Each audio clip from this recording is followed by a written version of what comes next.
Muitos de vocês eu já conheço. E para quem não me conhece, eu sou o Guilherme Velho. Eu já nasci velho, como vocês estão vendo. Sou natural de Recife, da capital do Nordeste. Tô brincando, é brincadeira. Fala isso que é brincadeira, né? Eu amo essa terra aqui. Eu era para ter nascido aqui. Inclusive, já estou falando até cearês, macho. Estou falando cearês. Adoro esse lugar. Eu adoro Fortaleza. Tá aqui para mim é uma alegria. Amo esse lugar. O Nilton sabe disso. Mas, enfim, a nossa abordagem da manhã de hoje é sobre a imortalidade à luz da psicografia. A psicografia não foi uma descoberta do espiritismo, como muita gente acha. O primeiro fenômeno, o primeiro fato histórico da mediunidade foi com Moisés, quando ele desceu do Monte Tabor com as tábuas da lei. Ali, para a história, foi o primeiro fenômeno de psicografia.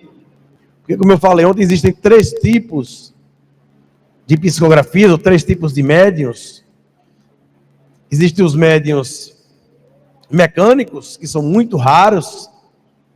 Eu só conheci um aqui no Brasil, que é o José Araújo, que ele escreve a jato, como o Chico fazia. Ele não tem consciência. E ali ele escreve, inclusive, em idiomas que ele não fala. E nós chamamos de mediunidade poliglota. Ele já viu ele psicografar em francês, em idioma hindu.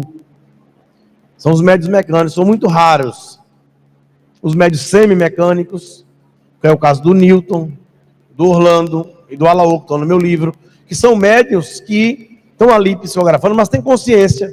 Você vê, ontem a gente estava aqui falando, o Newton estava ali psicografando, mas ele estava com consciência de tudo. Você vê que ele estava psicografando e ele esqueceu de mandar o carro para pegar o Pedro. O Pedrinho ia ficar lá, o Newton mandou me chamar no meio da psicografia, manda um carro pegar o Pedro. Quer dizer, então ele tem consciência de tudo que está acontecendo. São os médios semimecânicos. E tem os médios audientes ou intuitivos. A maioria desses livros de romance que vocês veem aí são de médios audientes ou intuitivos. Não todos, mas a grande maioria. O médium, ele está ali, ele sente ou ele escuta e põe no papel. E o que ocorre é que no médium mecânico e semimecânico, muitas das vezes, principalmente no médium mecânico, a letra é a letra do espírito, quando em vida. Ele consegue produzir, ele entra numa sintonia tão próxima entre o médium e o espírito, que ele consegue pôr a letra dele, e muitas vezes a assinatura vem igual. Isso ocorre com o médium semimecânico também. Temos muitos casos do Orlando, que está no nosso livro. Eu ia pedir um livro, quem tem, pode trazer um dos meus livros aí, por favor? Alguém da livraria, trazer os dois logo, o Psicografia e o livro azul, se puderem trazer aqui, para a gente citar alguns exemplos. Inclusive a assinatura de vir igual. Então são chamados médios polígrafos, que são aqueles médios que conseguem escrever de acordo com o espírito quando em vida, com a caligrafia do espírito. Já os médios intuitivos ou audientes são os médios monógrafos, eles não mudam a letra é a letra do médium, tá? É a letra do médium. Então, essa psicografia, ela sempre existiu nas cartas de Paulo, com certeza foram obras, obrigado, irmão, foram obras de possivelmente mediunidade intuitiva ali, né? Então, o que é que ocorre? O Newton, Orlando e o Alaô, que está no segundo livro, são médios muito parecidos. Durante a construção desse trabalho, que durou 5 anos, nós tivemos contato com 26 médios no Brasil. E o que me chamou a atenção do Orlando, do Newton, do Alaô, é que eles são muito parecidos. Eles fazem desenhos, como vocês viram ontem, né? Eles fazem desenhos. São médios semimecânicos. O tipo de evocação que eles fazem, no caso do contato, é muito parecido. Existem médiuns que você preenche uma ficha com uma sequência de 10 perguntas. Nome do pai, nome da mãe, nome dos irmãos, causa da morte, o parentesco, enfim, uma série de informações que dá margens para que você ali possa até entrar no processo anímico ou até mesmo uma fraude. Mas quando você vê as cartas, o Newton e o Alaô e o Orlando realizando o trabalho de psicografia, eles só anotam o nome, data de nascimento e data de morte. E muitas das vezes, com o Newton eu presenciei, o Newton não tem nem a conversa com a pessoa. Ele simplesmente, com a ficha na mão, sem ter o contato, ele conseguia ali, num fenômeno de psicometria, ele entrar em contato com aquela consciência desencarnada e colocar na carta. Eu presenciei isso várias vezes. E o Chico fazia isso.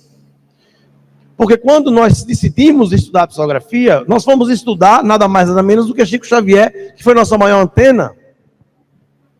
Escreveu quase 450 livros, tem gente que diz que é 500, outros diz que ninguém sabe o número exato. Mas Chico escreveu contos, ensaios, crônicas, poesias, como o Alexander falou ontem, de vários estilos. Você vê na obra de Paulo Estevam a história do cristianismo vivo. Ele descreve Roma como nenhum autor descreveu. Ele nunca esteve lá. Ele descreve as bigas, as batalhas. Então Chico foi um médio completo. Só tinha o 4º ano primário. Era um caixa que despachava num balcão no interior de Pedro Leopoldo, interior de Minas Gerais. Então o que acontece? Não que a gente quisesse encontrar médios iguais a Chico, não foi essa a proposta, mas serviu como um pano de fundo, como um direcionamento para a gente. Porque a gente viu muitos médios dando carta sem ter contato, carta com número de CPF, com placa de carro, com número do e-mail da sogra, número da OAB, do sobrinho, do tio. A gente nunca viu o Chico fazer isso. Então, se alguém consegue produzir algo mais extraordinário do que Chico, das duas, uma. Ou ele é maior do que Chico, ou é uma fraude. Mas aqui a gente não vai falar de fraude, a gente vai falar hoje do fenômeno autêntico. Vai falar da mediunidade séria. Vamos dar ênfase ao fenômeno verdadeiro. Porque fraude sempre existiu. Em todos os lugares, em todas as religiões. E Kardec escreveu 2 capítulos, orientando nós espíritas a lidarmos com essa situação. Então, o Newton, o Alaô e o Orlando têm sua profissão. Vivem do seu trabalho, recebem seu salário, não vivem da mediunidade, não vivem da venda de livros. O Orlando, minha gente, vocês terem uma ideia, ele quando vem na casa espírita, que ele faz a palestra, ele bate a foto, ele deposita o dinheiro na instituição, bate a foto do depósito, faz um print e manda para o meu celular. O Orlando faz isso. O Orlando faz isso. Entendeu? O Newton viajou comigo para Londres agora, vendeu os livros, deixou lá, ajudou, então colaborou. Então é isso, porque tem sua profissão definida. Muitas vezes o médico tem a profissão, diz que é isso, eu sou isso, mas a gente tem que ver. Vamos olhar a carteira de trabalho dele, se está carimbada, se os impostos, se os tributos foram recolhidos também. Não adianta só estar carimbada, não. Então a gente tem que observar isso. Fazem a psicografia nas horas vagas. Assim como Chico fazia. Que durante o dia ganhava o pão do corpo e durante a noite ganhava o pão da alma. Então são os exemplos que nós temos que seguir. Quando a gente pensa em mediunidade, a gente não pode falar de mediunidade, não pode falar de psicografia sem falar de Chico Xavier. Então, minha gente, nós investigamos vários casos. E colocamos em 2 livros. O primeiro é o Psicografia, Casos Investigados. E o segundo, Vida Após a Vida. E durante esses 5 anos, nós tivemos contato com todos esses médios, nos tornamos amigos. O Newton deu um contato com o Newton praticamente que diário pelo WhatsApp. E com o Orlando também. São pessoas, não só com eles, com vários outros médios do Brasil. Eu me dou bem com todos os médios. Os sérios, né? Quando você vê médium falando mal de mim por aí, pode ter certeza, ou ele é charlatão, ou ele frauda, ou ele vive da mediunidade, das duas uma. E ele sabe que eu descobri, por isso que ele fala, para poder tirar minha credibilidade. Pode ter certeza, porque todos os médios me adoram. Inclusive a gente brinca muito. Eu tenho uma relação com o Orlando, porque o pessoal acha que o médium é um semideus, né? O pessoal mitifica o médium, e não é verdade, minha gente. O médium é uma pessoa comum. Não tem torcedor do Palmeiras mais chato do que o Orlando Noronha. O Palmeiras faz um gol e ele manda um WhatsApp para mim. É assim minha relação com eles. O Newton, mesma coisa. A gente brinca. No jogo na decisão do Fortaleza com o Ceará, Ele estava indo para o jogo lá, com a foto, com a camisa. Eu digo, mas Nilton vai para o jogo, vou. E eu tenho certeza que o Fortaleza vai ser campeão. E o Fortaleza foi. Eu disse, Nilton, como é que os espíritos lhe disseram? Eu já sabia, Guilherme, mas acho que foi brincadeira, viu? Ele não ia brincar com uma coisa tão séria. Ele falou brincando. E em Londres, minha gente, foi muito engraçado. Porque a gente foi, agora, mês passado. E o Nilton nunca tinha ido fazer, nunca tinha saído do Brasil. Então eu tinha tirado o passaporte dele, ele não tinha carimbo, era um passaporte novo. E faltando 10 dias para a viagem, eu digo, Nilton, já está tudo pronto? Ele disse, não, Guilherme, ainda falta o passaporte. Eu digo, como é, rapaz? Faltam 10 dias, você não tem um passaporte? Não, porque eu não estou achando minha carteira de reservista do Exército. Mas e agora, rapaz? Só faltam 10 dias. Eu sei que aí ele conseguiu. Faltando aí menos de uma semana, 4, 5 dias, ele estava com o passaporte. Veja que aventura. E nós pegamos o voo, e eu disse logo a ele, olha, Nilton, eu vou logo avisando. Eu só viajo na janelinha. E vamos juntos, porque tinham marcado os assentos, e a gente tem que ir junto. Porque vai que esse avião cai, tenho certeza que os seus mentores só vão pensar em você. Eu estou ao seu lado, eles vão me resgatar junto. Então, eu viajei junto com o Nilton. Quando nós chegamos, descemos em Amsterdã, eu fiquei em Amsterdã, que eu tive que fazer um trabalho de palestras em Amsterdã e Paris, e o Nilton foi direto para Londres, sozinho. E ele fez a imigração em Londres. Quando ele chega no aeroporto de Londres, que o agente olha assim, acho que ele não foi com a cara do Nilton, e viu o passaporte sem carimbo, sem nada, ele começou a fazer perguntas em inglês ao Nilton. O Nilton não sabia inglês. Ele disse, don't speak English. Aí chamaram um português lá para traduzir. E aí levaram o Nilton para uma sala, junto com o português e o agente. Aí perguntaram, o que é que você veio fazer aqui? Ele disse, não, eu vim fazer um trabalho de psicografia. Disse, o que é psicografia? Nem o português sabia. Disse, mas o que é que você faz? Disse, eu sou médium. Aí ele disse para o inglês, ele é médium. Aí o inglês, os médiums. Aí o Nilton viu que ele não entendeu. Disse, eu falo com os mortos. Mas pode passar. Mandou ele passar. Não quis conversa, né? Quem ia querer? O Nilton passou logo. E aí nós fomos lá em Londres fazer o trabalho de psicografia. Interessante que 3 meses antes eu tinha estado em Londres. E por orientação do médium baiano José Medrado, que é um dos maiores médiuns de psicografia, de pintura mediúnica do Brasil, disse, Guilherme, vá em Londres na The Arthur Findlay College, que é uma faculdade para a formação de médiuns. É uma faculdade que forma médiuns. Eu não sabia disso. E eu vou lá há 15 anos, todo ano, no mês de setembro, inclusive ele vai agora, ele faz um trabalho, as portas da faculdade se abrem, e o José Medrado vai lá pintar. E aí eu fui, sozinho, peguei um Uber, fui, eu tinha viajado só, né? Antes, não foi nessa viagem do Nilton, foi 3 meses antes. 3 ou 4 meses. E aí eu quis entrar no prédio, e não podia. Porque é tudo proibido lá, ninguém podia filmar, não podia fotografar.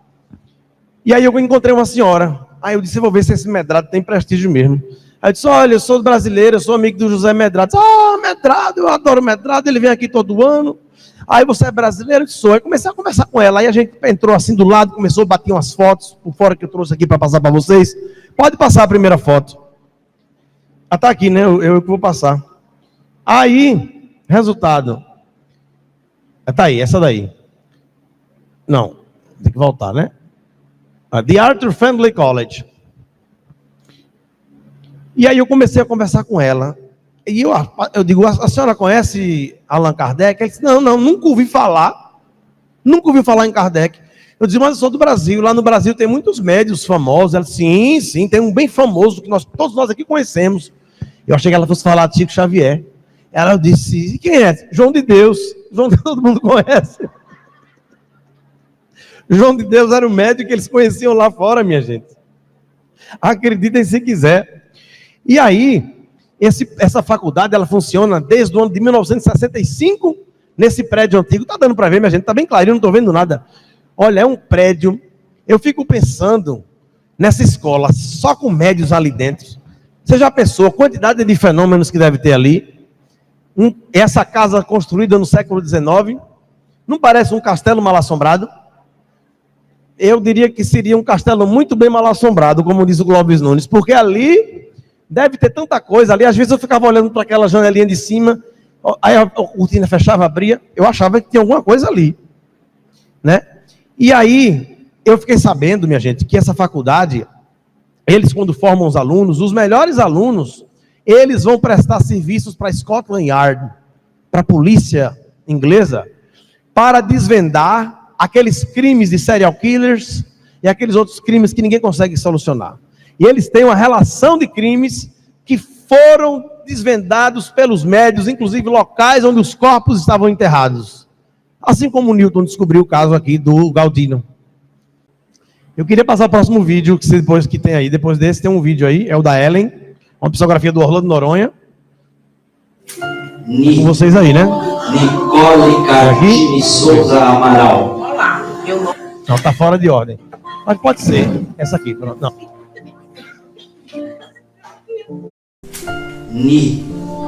Nicole Cardini Souza Amaral.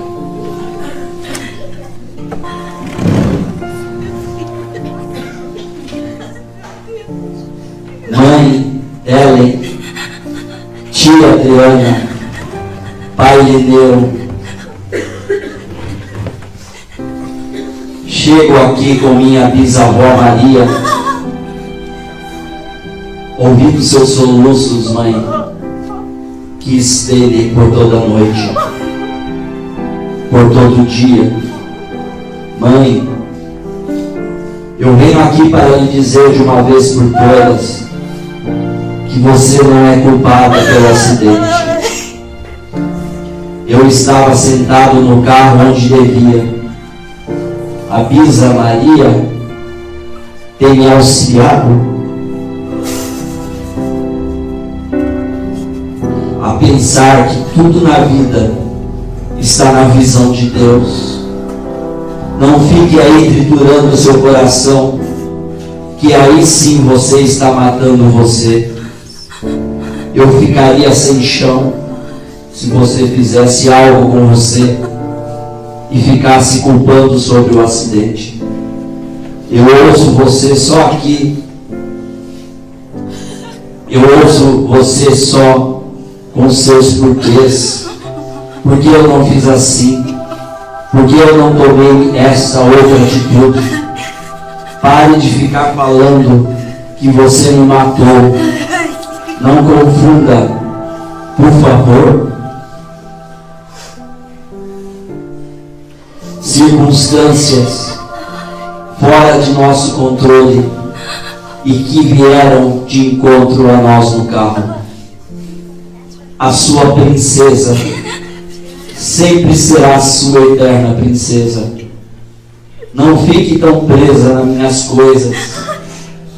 Os cadernos da escola está lá com as minhas invencionices e anotações. Agora me cheira na roupa. Eu amo isso, pois é nós juntas. Eu irei sempre lhe dizer a verdade, como você ensinou. Eu não iria inventar só para que você não sentisse mais culpa. Mãe, o que ocorreu está além de nós. Bisa Maria disse que vou ter mais explicações à medida do tempo e que eu esteja mais firme. Aqui as coisas não mudam tão assim. Eu não morri.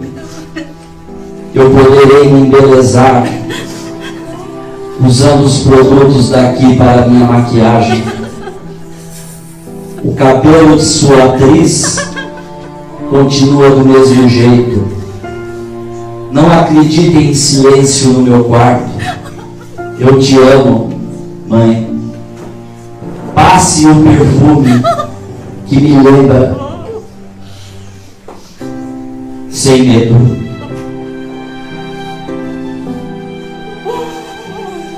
Estou mais perto do que você possa imaginar.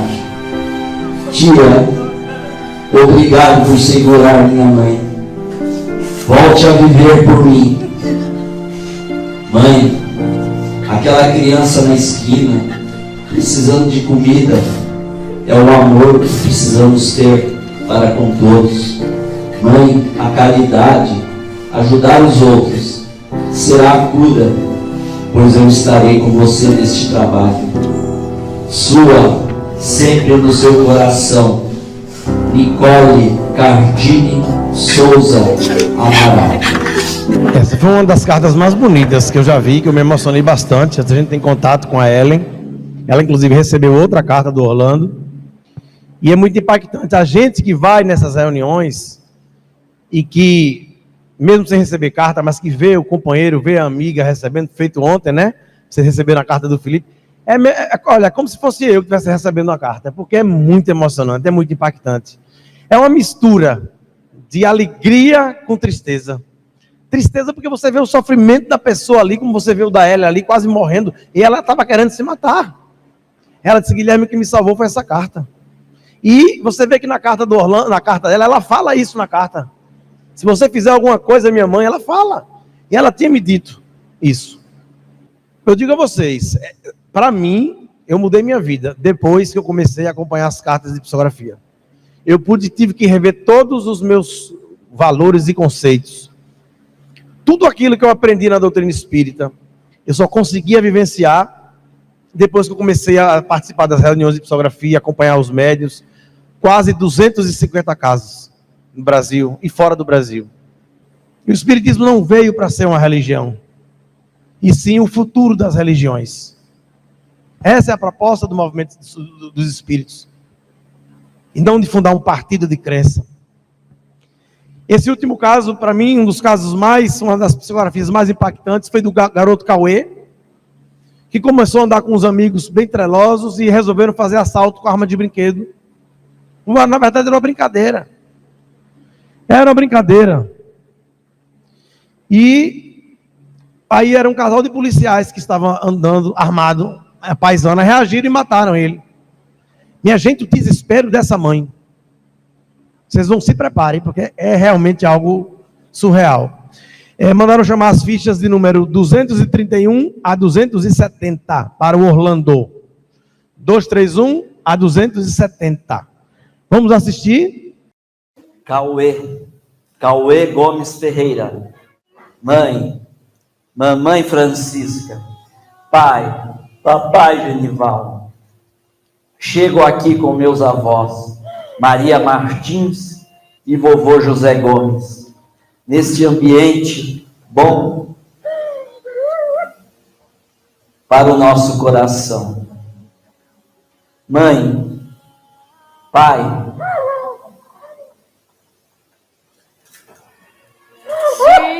vamos fazer uma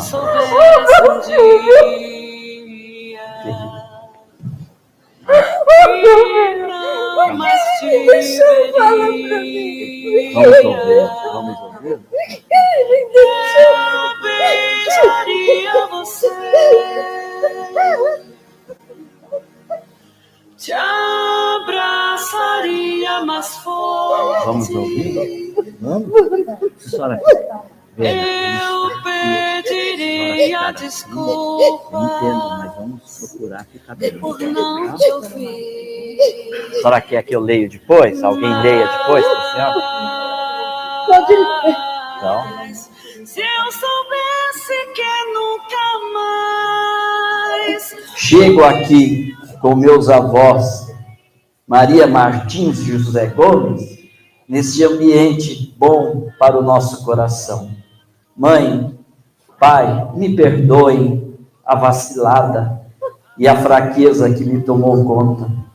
Não vou citar o nome dos amigos, precisamos preservar muitas coisas. Eu sei que você repete para você, mãe, como o Cauê foi cair nisso. Eu fraquejei, mãe. Pai, eu vacilei, caindo na fantasia da moçada, porque eu me arrependo sim, aquilo que fiz pois eu ia ganhar na vida do outro jeito, que é do trabalho honesto, que vocês sempre me ensinaram e que aprendemos em casa. Eu e a minha irmã Cauane,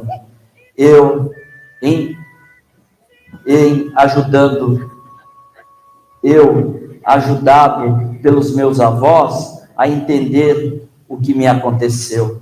Depois do disparo contra mim, caí sem poder ter qualquer reação e tive alguns momentos de grande inconsciência. Mas depois, com calma, quem me deu as mãos de ajuda foi os meus avós. Ah, mãe, me perdoe, por favor, por lhe trazer esta dor em seu coração. Eu vou aos poucos me equilibrando por aqui.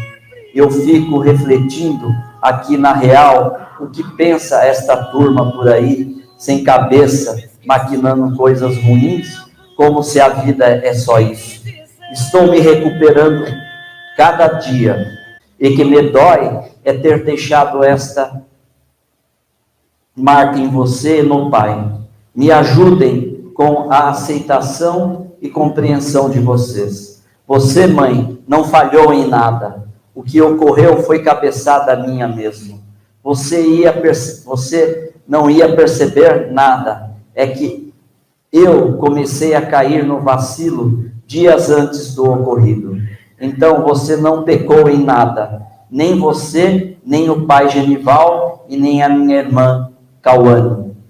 Tire, mãe, esta ideia de que você não foi atenta. Por favor, saia daqui sem esta ideia na cabeça. Dói ver você chorando. Dói ver sua inconformação. Não, mãe, preciso de você. Forte como sempre. E vai seguindo a vida sem se entregar. Sinto falta de casa, mas estou agora com meus avós e me vejo em família. Com a saudade da boia deliciosa em casa, mas que a mana está aí em meu nome curtindo as coisas de casa. Ok, dona mãe? Agora preciso parar sem esquecer de deixar um grande e forte beijo em você, mãe. O filho com aquele boné maneiro, o filho sempre com saudade, Cauê Gomes Ferreira. E eu fiquei com isso na cabeça até conhecer Dona Maria, a mãe do Galdino, que muita gente conhece aqui. Eu não sei se ela já chegou, acho que ela não chegou ainda não, ela só vem à tarde. Ela passou 2 anos procurando o filho, até que aqui no Lar de Clara, ela recebe a carta do avô, do sogro dela, dizendo que estavam as ossadas, que ela procurasse umas ossadas na Lagoa do Juvenal. 2 anos, essa senhora com mais de 70 anos, andando, tudo que é hospital, delegacia, ML, procurando o filho e nada de encontrar. E ali vem na carta do Newton, psicografado pelo Newton, ela vai na Lagoa, encontra as ossadas, vai na delegacia, pede o exame do DNA, enquanto o exame está para sair, recebe a segunda carta, dessa vez do próprio filho, dizendo que era ele, contando os relatos de como ele foi assassinado, com requintes de crueldade, que queimaram, jogaram gasolina, tudo. Que ninguém sabia se ele estava vivo, se ele estava morto, através da psicografia. Ela não só soube o que tinha acontecido com ele, mas onde estava o corpo, porque o exame de DNA deu positivo. E quando eu fiz essa pesquisa, eu encontrei Dona Maria, não tive dúvida, eu tive que perguntar, tirar essa dúvida da minha cabeça, onde eu disse: Dona Maria, o que é que dói mais? A dor da separação, a dor do desaparecimento, ou a dor da perda do filho, a dor da morte? Adivinha o que ela respondeu? Guilherme, quando eu encontrei os ossados do meu filho, eu voltei a viver, fiquei feliz. Sem sombra de dúvidas, a dor do desaparecimento é muito maior. Depois desse dia, eu nunca mais falei que essa era a maior dor do mundo. Porque realmente deve ser 2 anos procurando.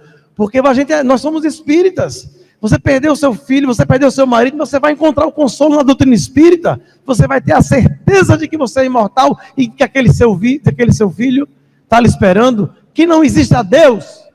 O que existe é até logo. Muita paz a todos.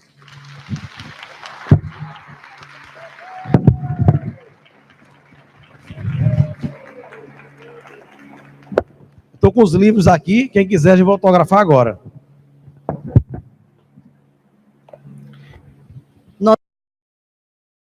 Pessoal, eu estou aqui com Dona Maria, mãe do Galdino, né? Que a gente está aí fazendo esse trabalho, essa pesquisa. Eu quero fazer uma pergunta a ela. Dona Maria, a senhora viveu a experiência de passar 2 anos procurando seu filho no IML, nos hospitais, andando, rodoviária, tudo procurando seu filho. E, ao mesmo tempo, após a psicografia do Newton Souza, onde seu filho se comunica, e aí a senhora vai de encontro às ossadas, faz o DNA e descobre que realmente era seu filho, e aí a senhora obtém a resposta de saber onde ele estava, o que tinha realmente acontecido. A pergunta que eu lhe faço, o que é que dói mais? O que é que doeu mais para a senhora? É o desaparecimento do seu filho ou a morte dele? Não, o que me deu mais foi o desaparecimento, porque de tanto eu procurar, de tanto eu andar e não ter absolutamente nem sequer uma notícia, se parece nada, não sabia de nada. Aí depois que eu soube, que eu recebi, que eu fui até o local, fui na delegacia, fiz o DNA, para mim foi um alívio. Parei total, eu só andava chorando, eu não comia, eu fazia atividade física no SESC há muitos anos, parei com tudo, acabou, parece que o mundo acabou para mim. Então, a dor do desaparecimento para a senhora foi maior? Foi maior, foi muito maior. Pois é, tá vendo, minha gente? Eu sempre repetia isso, né, que era a maior dor do mundo, era a dor da perda de um filho, da morte de um filho. Aí Dona Maria vem dizer aqui a mim agora que a maior dor para ela é a dor do desaparecimento. Muito obrigado pela entrevista.